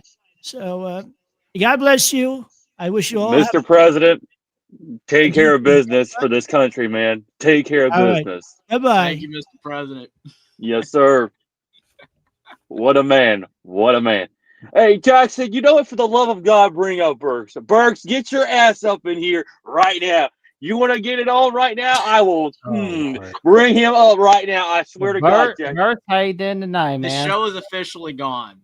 It's gone right now. It's gone. Howdy. Long time no see, huh? I know, right? Long time. Says the dumbass who wears maize and blue. That's all I gotta say, punk. Caden, man, you just never change, dude. Like, come on, dude. You know what, Burks? Here's the problem. Here's the problem. Your fan base is so fucking dumb, and you're delusional as hell. And not only that, y'all a bunch of retards from up north. And don't get me started about y'all talk about this. You're so full of shit. Alabama fans are so full of shit. How do you feel about Mr. Brightside being played at Michigan games? It's stupid, Jeffrey. It's stupid. It's just as stupid as Dixieland Delight in Tuscaloosa. Jesus Christ. That's a little personal, Kate. That's personal. It's personal. That's personal, buddy. Personal. What you asked for a question, Jeffrey? What did you what did you expect? An answer, a good answer from me? Mr. Brightside is about, Caden. Jeffrey, I wouldn't honestly give a fuck. It's about cheating. I don't give a fuck, Jeffrey. Do you really think I give a fuck? We connected some dots here. Burks is probably dying in his seat right now of laughter. We getting this? All right. Jeffrey, I don't give a fuck, and you should understand that. Kate, I thought you were a musical man. I thought you knew about the arts. Jeffrey, for the love of God, talking. And Burks.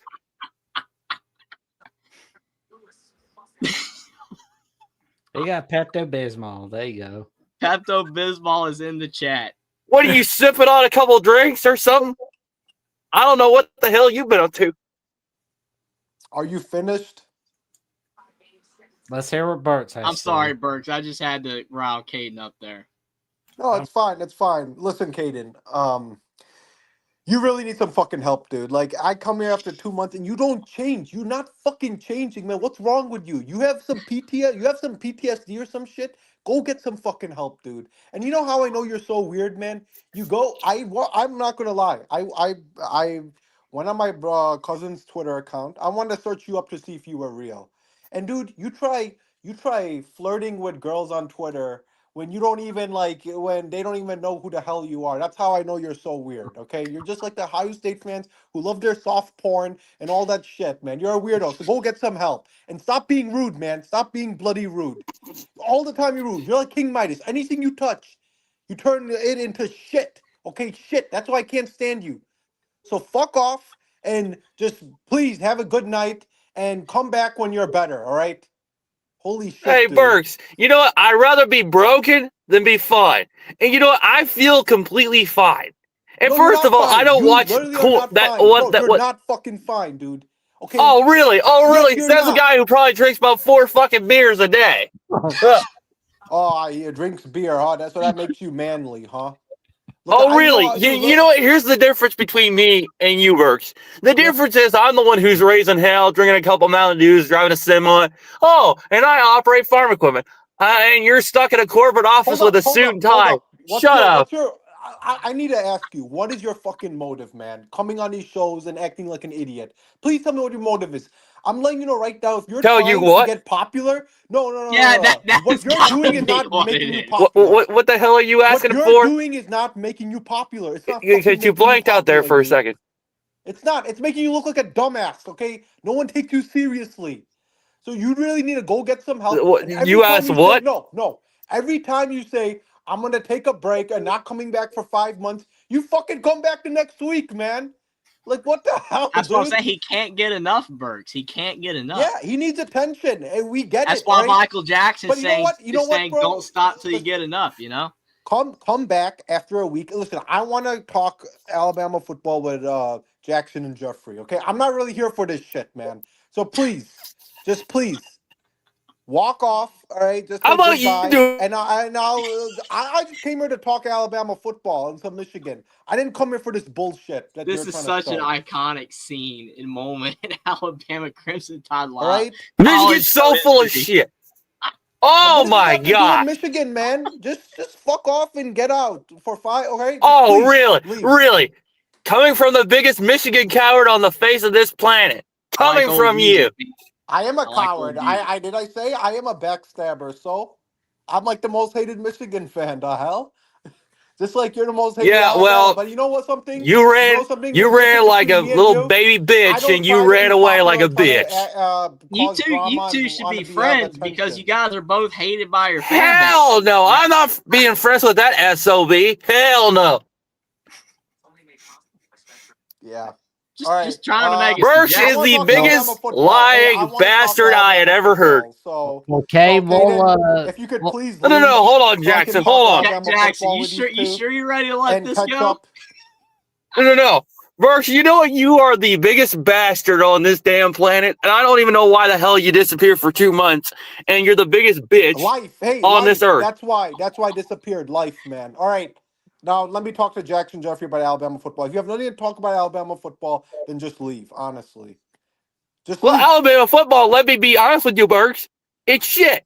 It's We're seriously fourth in the shit. nation. Shit. Oh, you We're say fourth in shit, the man. nation. okay. Okay. Well, who won the national championship in 2020? Hey, Who well, beat it's your my team? opinions, Burks. It's my Okay. opinion. You have a problem with Okay. it, say it to my face. All right, Otherwise, we can Caden. settle it right here, right We're now. done, man. I'm right I'm here, really here to Burks. talk I'm Alabama right here. football. So Hey, Oh, really? yeah. I'm right here too. I'm right Katie. here, Burks. I'm right here as well. So I ain't going to anywhere until it's settled. Until what? When? Jackson's refereeing us now. there we go. Okay, we're gonna let you off What for the tonight, and you have a good hell's night. How many going on Mountain here? Dews have you had, Cade? How many Mountain Dews have you had today? He's gone. Yeah. Well, you have a good night, Kate. You sleep well, man. Man, I wanted to know. Dust in the wind. He'll tell you next week. All right. Good night, everyone. I couldn't resist. Good night, everyone. You have a Sleep good well, night, Godfather. Godfather. That was epic, man. Now, How you doing, Burks? we've got it back under control. Got back under control. Yeah, Jackson had to reel us back in. I just let the chaos ensue, man. Well, hey, no, appreciate it, man. Sorry, it's been like 2 months, life and shit, and trying to take a break, but I have to say, man, I'm impressed with Alabama, dude. I can't believe I'm saying this. This is crazy, man. Like people were like acting like Kalen DeBoer, they want to fire him, and now like just look at where he's at, man. Like impressive. And Ty Simpson, man, he could be a top 10 pick. Do you agree on that? Oh, agreed. Yeah, Mhm. man. It's crazy, man. Like I think the only question is his mobility, I feel. But would I put him as a number one pick? No. I think Fernando's better. I think Dante Moore could be better, but we'll see. He could be Tom Simpson, could be number two easy. I think Fernando is by far the number one QB right now, and it will be the first pick. But we'll see, man. We'll see. It's too early, honestly, because the QB club draft is pretty, close. I can't lie. And especially if Ty Simpson wins a natty, man. Uh, you know, his stock will be really high. And kudos to him, man, for his senior year, his fourth year. Staying all these years, he deserves the success. I don't care what anyone says, man. He stayed in Alabama so loyal, and his fourth year finally, it's amazing. It's beautiful, man. I agree, Burks. I mean, the thing is that's what a lot of people don't realize that sometimes it takes people a few years to be good. A coach, Yeah. a player, people expect Arch Manning and Bryce Underwood and, all these other guys to just come into the league and just ball out right out of the gate. That's not really how that works on a regular basis. It's rare that you have a true freshman or a redshirt freshman that is a great quarterback in college football. There's been exceptions, but like Trevor Lawrence and stuff like that, but it doesn't happen on a regular basis. You need to be a backup. You need to learn the system and grow behind the starter until you earn that job. This just isn't the case anymore because we have the portal so much. And, and these highly rated guys with these high NIL deals, they're wanting to play them immediately. You don't want to sit your guy that's already making $10 million for he's even played a snap, which I think that's a whole other problem in and of itself. But regardless, it's like a lot of these guys just aren't ready right away. Ty Simpson, as a true freshman, probably would have been trash, like completely trash. But he sat behind Milroe and Bryce Young and all those guys, and it took him years to develop. And I'm shocked. I mean, we're all shocked. Everybody in the country is shocked at how well Ty Simpson and Alabama has done. Alabama and Indiana have shocked everybody for different reasons. It's beautiful. I love it, man. Yeah, it's beautiful to see that, And I'm actually glad Alabama, I'm just going to say it, man. Alabama's the only SEC program I respect. I don't respect any other SEC. I've always, even said, I don't like SEC football, to tell you the truth. But Alabama's always that program because, they're just dominant. And I think Kalen DeBoer, I'm not going to lie, he has a good thing going. I know FSU was a bad loss, but, he can redeem himself, And that's the thing with Sharon Moore, man. I'm actually so happy, Jeffrey, that Kirk Cignetti signed with Indiana, Like all these Michigan fans, man, on YouTube, bro, get Kirk. It was getting so damn annoying, bro. It's like, bro, Sharon Moore, I really hate how we were giving up on, many of my fan base was just giving up on Sharon Moore, man.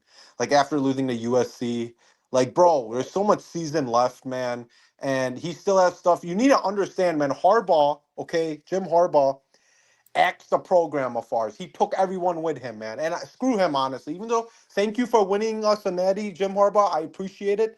But, bro, you really axed our program at the end of the day. And he did not put a position to have Sharon Moore succeed. He did not.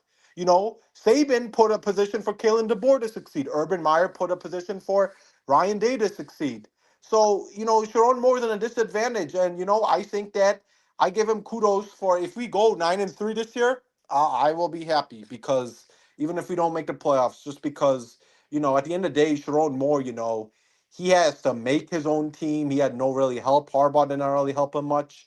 And I'm actually glad Kirk Cignett's on Indiana, dude, because, it's good for college football and, it's job security, man. It's Indiana, man. There's no really expectations like that.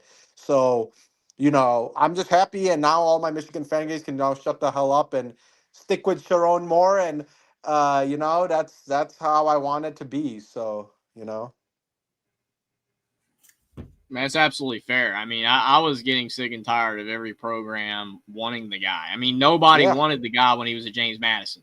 That mindset is dumb. Like, oh, well, you didn't want him then, but we want him now. Well, you didn't want him then. So Indiana got him, and Indiana, with the new rules that everyone agreed upon, NIL, portal, all this kind of stuff, boosters, IU's in a position to succeed with the media rights deal and all the NIL that's being funneled in now to IU football for the first time ever. Yeah. And Indiana hasn't played anybody. Chris Camp, appreciate you for being here. I still crack up that they beat Oregon, right? I know Oregon's new. I don't know. It's funny. Again, Indiana is a great story, and people hate it. And I love that people hate it. Yeah. I love it. I think it is amazing that people hate it because the fact people hate it legitimizes it. You can't defend against it. You're just mad about it. You're mad that Indiana, a program that had no significance, one of the last programs, and I've said this multiple times on this show, my show, other shows, I will say it again. Indiana is one of the last programs in college football that has no legacy. They have no coach that you built your stadium name after, or the field's named after it, or a statue's outside of it. There's nothing. You don't have a Bill Snyder or a Barry Alvarez or anything. Bobby Dodd. You've got nothing. You've got nothing. Yeah. Bill Mallory is IU's Bobby Dodd, and Bill Mallory had a losing record because he took him to 4 bowl games. That's it. That's all they got. Crazy. They got nothing. Kirk Cignetti is going to be that guy. He's going to have the field named after him. He's going to have a statue named after him if he stays for 8 to 10 years and wins a lot of games. It's going to happen. And he cannot do that anywhere else in college football. Yeah. And what I love about Kirk Cignetti too is he wants to be loyal. He wants to have his own legacy, not join some program like that. And I'm just happy, that he wants to stay at Indiana and he has something good going. You know what I'm saying? He has something amazing going. He's not going to go to some program and then who knows, maybe he'll be shit there. He has something going and some process and he's going to stay there. Like sometimes there's coaches like Lincoln Riley. He had something good going in Oklahoma, goes to USC, can't make a playoff, And like Brian Kelly too. Like let's be real, Alabama's gonna kick LSU's ass soon. And I don't think LSU is gonna make the playoffs. Honestly, that's just what I feel. But like all LSU needs to do is lose one more game and they're done again this season. Yeah, and I'm actually happy now. My Michigan fan base can stick with now Sharon Moore. They have to deal with Sharon Moore, and eventually Sharon Moore is gonna turn this around. Hopefully, and it's crazy how I just I just hope the next thing is Judd Fish. Now Judd Fish is their new thing. Like Washington's head coach because they want some of my fan base wants Sharon Moore to like be fired or like just to lose all the games so then they can get a new head coach because they feel like he's weak. He coaches weak. Now, yeah, I will say he has coached like he kind of coached scared in Oklahoma and stuff. But hey. You just have to give him time. You have to give Chip Lindsey time. You have to give everyone time. That's the thing. And, even with Kalen DeBoer as well, man, you kind of have to give him time because I feel like he has now something cooking, with Alabama. So it's crazy. But, yeah. I agree. I think DeBoer definitely, it was premature that people were wanting to, throw him under the bus after the Florida State game. I literally was one of the only people after the Florida State game that said, don't panic. We can still have a good season. Yeah, exactly. Literally, we can still have a good season. Now, I could have been wrong, and we could have had a bad season, but the fact people were already wanting to throw under the bus Alabama after that game, that's sad. It was the first game. It was a bad game, but even in that game, we showed flashes. Ty Simpson showed flashes. Everyone was like, oh, my gosh, Ty Simpson needs to be benched for Keelan Russell. And I'm like, he didn't even play that bad. He did like a couple bad throws, but other than that, he wasn't that bad. Hey, I have a question. Give your honest take about Bryce Underwood of what you've seen so far. You can be honest if he's good, if he's average, if he's shit. Like you, just give your honest opinion because I want to know what you guys think of him. Bryce Underwood? Yeah. Yeah, he's been all right. But average at best. Definitely not worth the money that he got in his NIL deal, which, again, is why I feel that the NIL deals should not be given to freshmen like that. They should get an NIL deal. That's fine, but not getting these massive contracts to get them in the door. They should get into the program, do something, and then get major NIL deals at the school they chose. Yeah. That makes more sense than, oh my gosh, Michigan pays Bryce Underwood $10 million. He hasn't done anything yet. And he plays okay. He could be great. I think in time he could be great, but he's young. Why did anybody think he was going to be good in his true freshman year is beyond me. The fact that Arch Manning is still on first round draft pick boards right now just makes me physically sick. I don't think I see them anymore. I think I've stopped seeing them lately. I think they might be starting to go away, but up till like a few days ago, I still saw a couple that had him on there. And I'm crazy. Just like, why? Yeah. He shouldn't even be on the board at all. Like, he should be like in the sixth round, if anything. He should come back to college. He needs more time. And these draft people need to get their act together and take these guys off that they had high in the preseason because of name and hype. Get Aller off. Get freaking Klubnik off. Get Arch off. Nussmeier should go down substantially. Like, these guys need to drop. They're not good. It doesn't matter how much you can defend them. They could be good in time. So some of them know because Aller and Nussmeier and Klubnik have proven a lot that they're not actually that great. And Nussmeier is the one I can kind of defend a little bit. He's been all right, but still, again, it's just underperforming. They need to move them down. You cannot keep defending them. The only quarterback that you can defend a little bit, I guess, is Sellers because Sellers, his team sucks badly and he's gotten hurt. But Lagway, they've dropped Lagway. But Sellers is still hanging in there. But the rest of the guys, they need to fall. They just need to fall because there's no reason on planet Earth why Arch Manning should be on a draft board right now. The Oh, guy, yeah. Texas won the game because Kentucky sucks and Texas's D-line. That's it. Yeah. The team is bad, like legit, and Arch is the main problem, and the O-line, but Arch is the main problem. Yeah, I agree. And yeah, no, and you have to also understand too that a lot of the receivers that Underwood, like his stats could have been much better if the receivers can catch the ball. You know, a lot of them drop passes, and that's a huge issue. And you know, a lot of staff needs to get fired for Michigan this year And because if we Donovan don't, McCulley is a very Donovan McCulley is a situational player. he would have been better on Indiana. I'm not going to lie, he would have been more successful in Indiana. You know, like Kirk Shouldn't have left. Cignetti's He left system. because of the fact that Cignetti basically didn't play him last year because he wasn't performing well.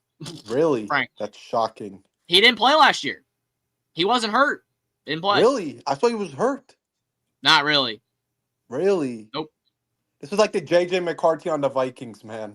Injury, like it's like he's not even like okay, he's injured, but it's not like he can actually play. I think he still. had a minor injury, but it wasn't severe. I really think that a lot of that was overblown because Yeah.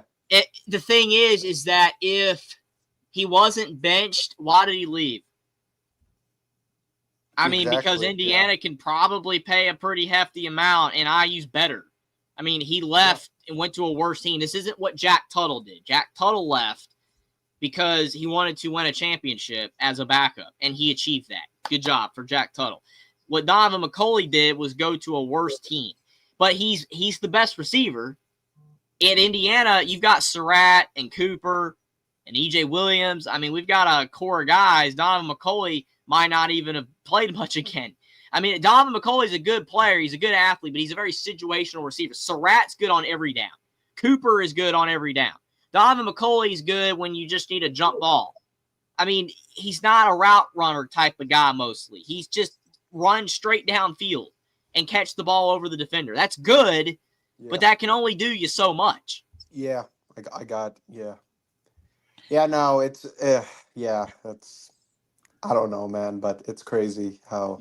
But no, Bart. like Indiana's like, dude, Indiana, man, like it's crazy. And you know what's crazy is no one wants like the college football. I feel do not want Indiana to be great. You know, that's how it's giving me some vibes where like they want like better programs like Florida and stuff. They do not like this, but they do. I mean, all you gotta do is look at social media following.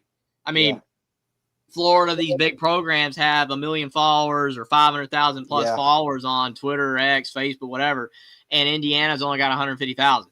I mean, Indiana's gained a lot of followers in the last few years, though, because 2 years, because I think before Cignetti got hired, they only had like 100,000. So they've gained a lot bigger of a following, and they're growing in popularity and brand appeal and all this kind of stuff through Cignetti. But yeah, they do hate it because it frankly makes them less money for Indiana to be relevant. I mean, Indiana's big nationally televised games this year, they're getting like 4 million views, 5 million views. But then when it's Michigan versus crap Wisconsin, it gives you 9, 10 million. Even though Michigan's not great this year, it's more money because of the more ratings, the bigger brand appeal. Exactly. But they're not giving Indiana a chance to even get to that level. They're trying to shut them down before they can even get there, which I think is sad. An underdog story should be a good thing. Yeah, but Jeffrey Burt's, let's get back to the Bama world for a little bit. I'm sorry, Jackson. I mean, when you bring on a Big Ten caller, it's going to happen.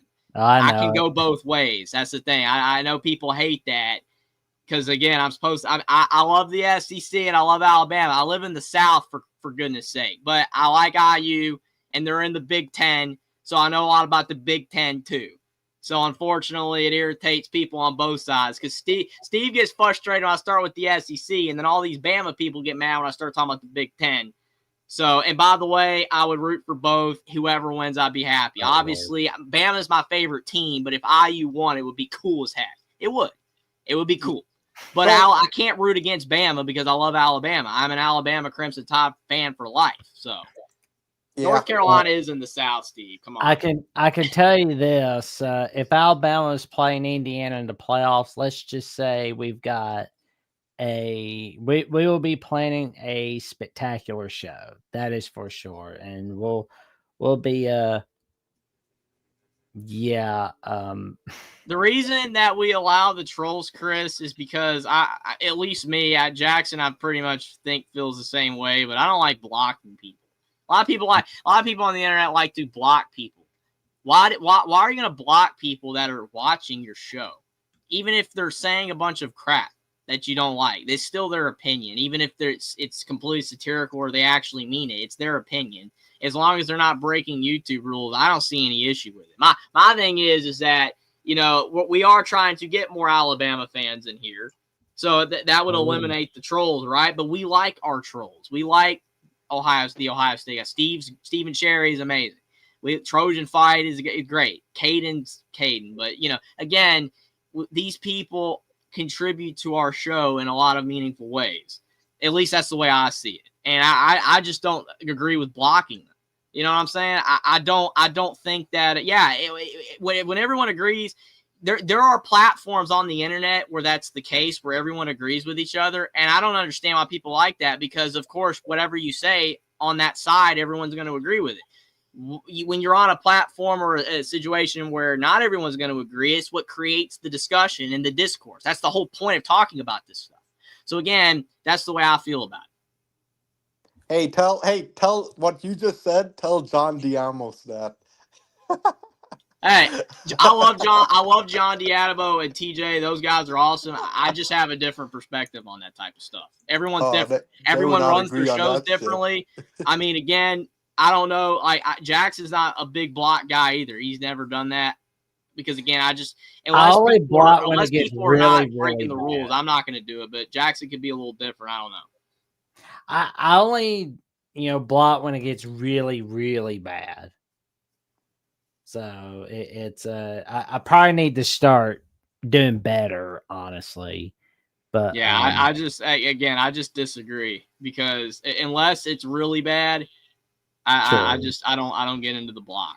I mean, people say some of the rudest crap. Dude, I've had people in my chat before in the past that have said stuff that really should have been blocked, and I haven't blocked them. Like, all right, I try not to do that, because if you set the precedent, you're going to start blocking people, then how do you draw the line? You know what I'm saying? Like, how do you draw the line? It's really hard. I mean, at that point, you're just going to start blocking everybody you disagree with, and then you're going to become the people that you don't care for that do that. And again, that's not to call out anybody that I know personally that does it, because again, there are people that block that I like a lot. It's not an indictment against them. Again, that's how they run their show. That's their personal opinion and space on that. That's fine. But there are people that I don't like that do it, that I really think abuse that, and I think is not cool at all, because you're ruining the discussion that you're having because they don't agree with you. Okay, let's just get rid of them all. What kind of discussion is that? That's just a bunch of yes men and yes women in the chat. Oh, yeah, everything that you say is completely 1,000% right. Ha, ha, ha. Well, guess what? That's not how the world feels about actually what you're saying. Everything that I'm saying, I know there's probably 90% of people out there that disagree with every single thing that I say, but I don't care. I don't, because that's not why I'm on here. I'm on here to talk about college football how I feel. Just like Jackson does. Just like everyone else does. And that's okay, as long as there's no, again, crossing the YouTube rules. A lot of times YouTube will just automatically censor that stuff anyway. But I just don't get into blocking, because I don't think it's right to do that, to prevent people from expressing their opinions. But that's how I feel. Yeah. Well, we have 2 super chats from Caden, and he says, Michael, you're Jackson's little B, and Bert says a coward, and Alabama's a right.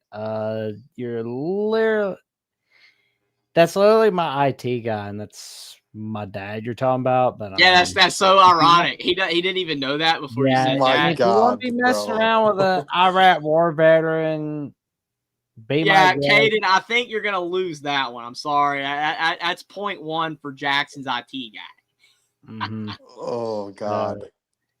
And a $2 super chat from Kate says, "Roll Buckeyes, roll, and F the Tide." I love how he just steals our slogan. Like, okay, I mean, roll Buckeyes, roll. It's not even original, dude.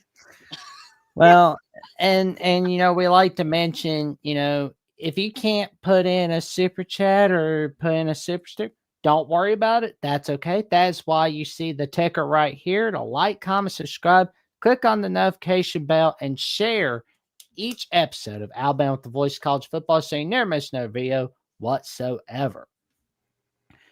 Bert's final thoughts on Alabama, and what's your prediction for Alabama, South Carolina?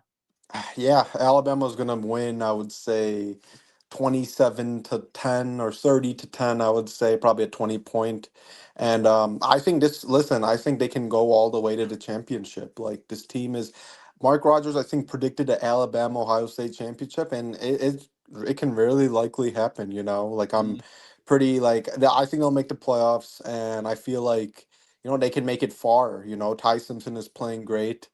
I don't see. I'm not following. Like I'm just following Alabama's scores and like the stats. Not really watching the games, but I've seen Ty Simpson's film, and I really love it. So I think this is a championship level team, but it is. But we'll have to see. It's only how far Ty Simpson can take them, and Kalen DeBoer's coaching, and other stuff as well. And yeah, that's basically what I got. And really appreciate you too. It's been a long time, but really cool Yes, catching up.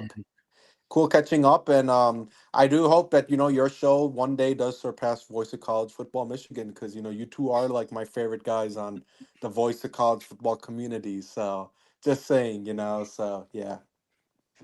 Well, I appreciate that, Burks. We'll definitely keep doing what we're doing around here. Me and Jackson. It's always a blast, and we couldn't do it without you guys. All you guys in the chat, all you guys that call in. That's what makes this show what it is. I mean, it literally. If we're just sitting here talking to nobody, that's what I always say when I do shows. If we're just sitting here talking to nobody, I'd still be having fun because I love talking college football anyway. But it wouldn't be the same. You guys are what makes the show great, and I appreciate it. Appreciate it a lot, Burks. We appreciate Caden. Like most people can't stand the guy. Yeah, he can be annoying, but you know what? I love it. I think it's great. I think it's awesome that he's like the biggest troll around here. I think it's hilarious. But again, that's maybe just the way I look at it. I don't know.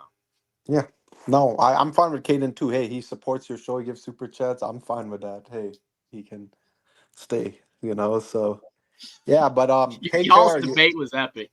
I appreciate it, Burks. Maybe we can do it again sometime. Yeah, maybe we should. Yeah, once in a while. Every week it would just it would get boring. You know what I'm saying? Like it would sensory overload. Crap. Yeah. All right, appreciate it, man. Have a good night and good luck with Alabama on Saturday. So yeah. Oh, thanks. Appreciate it, Burks. Yep. Definitely. Roll Tide. Hopefully Bama wins, and good luck to Michigan as well. I don't hate other teams. I hope other people's teams win as well, as long as they're not playing Alabama or Indiana or Carolina. But Carolina don't win. But yeah, agreed. But we'll definitely beat the Gamecocks, that's for sure. But I will say before we get on out of here, man, that was a wild show tonight. I told you I was gonna get a third win, man. I told you. You did. I didn't think I would. I was exhausted before the show, but the chat livened me up. That was incredible. That was awesome. Oh man. Well, this has been another exciting edition of our Wild Ride, all right here on Alabama with the Voice of College Football, and we've got more magic coming your way. Jeffrey, what have you got going on this week, good buddy? Well, me and Will and D earlier this week. It's been since. Did we do it on Monday? Yeah, I think we did it on Monday. Yes. We did our prediction. When we do our shows early in the week, I almost forget we do. I mean, that's just like how many days ago it's been. Like my brain trying to remember everything that's going on. Yeah. So 3 days ago we did our predictions for the week. Hopefully they're not terrible. I know that my predictions last week were not bad, and they were not bad in the NFL either. I've been having a terrible NFL season predicting games. Absolutely abysmal. The NFL has wrecked me when it comes to predictions because I don't know what's going on. The predictions, the scores are not aligning. If anybody's watching the NFL this season, it has been chaos, upsets every week all over the place. But last week I had a good record. College ball record was solid. So hopefully this week I have a good record again, but I'm not counting on it because there'll probably be a lot of upsets. But I'm excited about it. Hopefully you check it out. Definitely appreciate if you subscribe to my channel, trying to get to 3,000 subs. Also follow me on X as well, where I post when we're going live, retweet our shows, stuff like that, and also discuss what's going on in the sports world. Sometimes throw in some NBA tweets, sometimes throw in some baseball tweets. I don't really talk about that stuff as much. So, just my thoughts on what's going on around the sports world. And also subscribe to Alabama Voice of College Football. We're getting really close to 3,000 subscribers. We've been trying to hit that landmark. We're getting very close. And we couldn't do it without all you guys, all the Bama fans and all the non-Alabama fans. We appreciate you guys. 35 subs away from that magic number 3,000. And we appreciate all you guys for helping us get closer. Godfather the SEC says, epic show tonight. Great job. Everyone stay safe, sound, roll tide, and you got the Voice College Football foam finger. Oh, man. And tell your friends, family, cashiers post about the Magic Jeffries create all right here on Only Talk Sports, where he talks sports every single day, or at least he tries to. And you can check me out on my latest episode, The Jackson, where I was joined by Coach Burtz for episode 84. That was a pretty fun episode. We talked a little bit about Hugh Freeze being, I won't get into it, but you'll know it on episode 84. But I know that episode 85 and 86 will be coming up with Eric Cooper from Unfair Sports and Tucker Harlan from Tennessee at the Voice College Football and Balls Wire. So that's going to be a fun one. And 282 subs away from that magic number, 1,000. We got to get Jackson to 1,000 subs. He's grinding over there, getting close to 100 episodes. Honestly, looking back at this stuff, it's wild how many shows we've done. With the college show, Crimson Tide Live. I mean, I don't number my shows on my channel, but my goodness, I mean, we've been doing this for a while now. It's crazy to sometimes to think like it hasn't been that long, but it has. And it's crazy. It's been a wild ride, as you say, Jackson. It's been a great journey, but we got to get you to 1,000 subs, and you're doing great work over there with the Jacksonian, the Mountaineer Paul stuff, Paul Feinbaum. You got a likening for Paul, I've noticed. I know, right? Got something going on there with Paul. Oh, man. I've been going on with Mountaineer Paul quite a lot for Jackson's World of College Football a few times a week. It's been pretty fun, and it's going to continue to be fun, including tonight's edition of Locked On West Virginia. Talked a little bit about the Big Ten tonight. Don't worry. Oh yeah, I did pick Indiana win 42-17. No worries. UCLA's a disaster. I mean, we're going to knock off Prince Charming. I'm hoping. Oh, you will. And, of course, for more updates, what I've got going on, Alabama with the Voice College Football, Jacksonian, and my appearances on Lockdown West Virginia, and the once-a-week calls on the Paul Feinbaum Show. However long they're going to last, check me out on Jacksonville CFB on @/Twitter and on Instagram threads, Jackson Johnson 543908. But we want to make sure, before we sign off, we've got the YouTube membership tiers.